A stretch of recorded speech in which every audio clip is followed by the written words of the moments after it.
क्या आप सीखना चाहते हैं सेल्फी सेगमेंटेशन फीचर को इम्प्लीमेंट करना MLKit का यूज करके? सेल्फी सेगमेंटेशन फीचर तब यूज में आता है जब हमें एक फोटो से सब्जेक्ट और बैकग्राउंड दोनों को सेपरेट करना हो। तो एप्लीकेशन को डेवलप करने के लिए हम जेटपैक कंपोज और MLKit का इस्तेमाल करने वाले हैं। आइए इसे प्रैक्टिकली इम्प्लीमेंट और यूज करके देखते हैं। तो इस वीडियो में हम सेगमेंटेशन के लिए इमेज इस्तेमाल करने वाले हैं जो कि हम अपने गैलरी से पिक करेंगे। अगर आपको कैमरा से चाहिए तो आप मुझे कमेंट कर देना, मैं उस पर भी वीडियो बना दूंगा। सेल्फी सेगमेंटेशन परफॉर्म करने के लिए आपको ये डिपेंडेंसी इंक्लूड करनी पड़ेगी आपको अपने प्रोजेक्ट में। उसके बाद से यहाँ पे मैंने एक कंपोजेबल फंक्शन क्रिएट किया है जिसके अंदर एक बटन है और एक इमेज व्यू है। ठीक है, ये बटन के क्लिक पे मैं इमेज पिकर ओपन करता हूँ और जैसे ही मुझे URI मिलता है यहाँ पे तो मैं कंटेंट रिजॉल्वर का इस्तेमाल करके उसका बिटमैप निकाल लेता हूँ। जब हमें इमेज को प्रोसेस करना होता है ना तो यहाँ पे इनपुट इमेज में हमें अपना बिटमैप को पास करना होता है। तो उसके लिए हम input image dot from bitmap और ओरिजिनल इमेज मतलब ओरिजिनल बिटमैप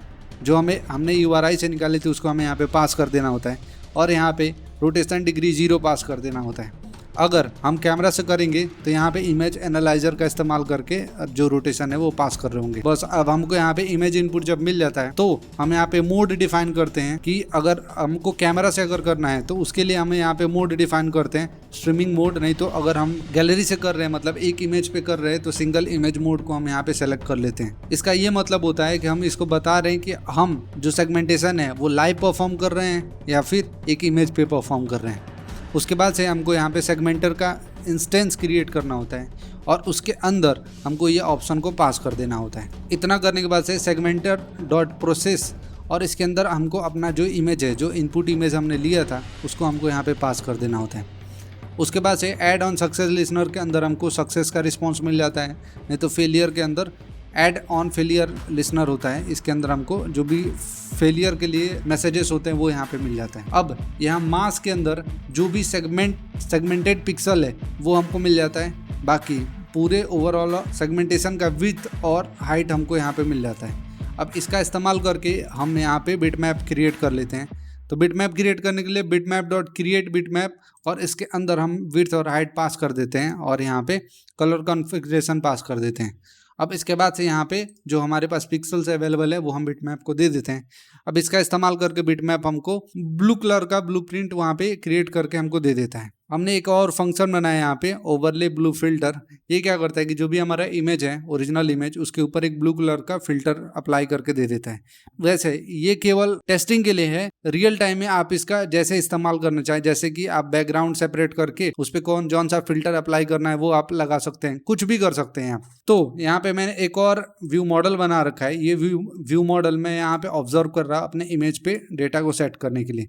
तो जैसे ही ये फिल्टर अप्लाई हो जाता है मेरे ओरिजिनल वाले इमेज पे तो यहाँ पे बिटमैप ये रिटर्न करता है ये फंक्शन और उसके बाद से मैं वो बिटमैप को अपने व्यू मॉडल को पास करता हूँ और वो मुझे यहाँ पे मिल जाता है। तो ऐसे करके मैं क्या करता हूँ कि जो इमेज है वो सेट कर देता हूँ अपने इमेज व्यू पे फिल्टर के साथ। अब इसका इस्तेमाल कहाँ पे किया जा सकता है। अब आप कोई ऐसा एप्लीकेशन अगर बना रहे हो जिसमें कि आपको पासपोर्ट साइज फोटो चाहिए बैकग्राउंड रिमूव करके तो भी आप इसका इस्तेमाल कर सकते हो। आपने फोटोशॉप में देखा है कि बैकग्राउंड रिमूव करने के लिए बहुत सारे टूल्स अवेलेबल होते हैं, तो वे उस पर्पज़ के लिए भी आप इस्तेमाल कर सकते हो।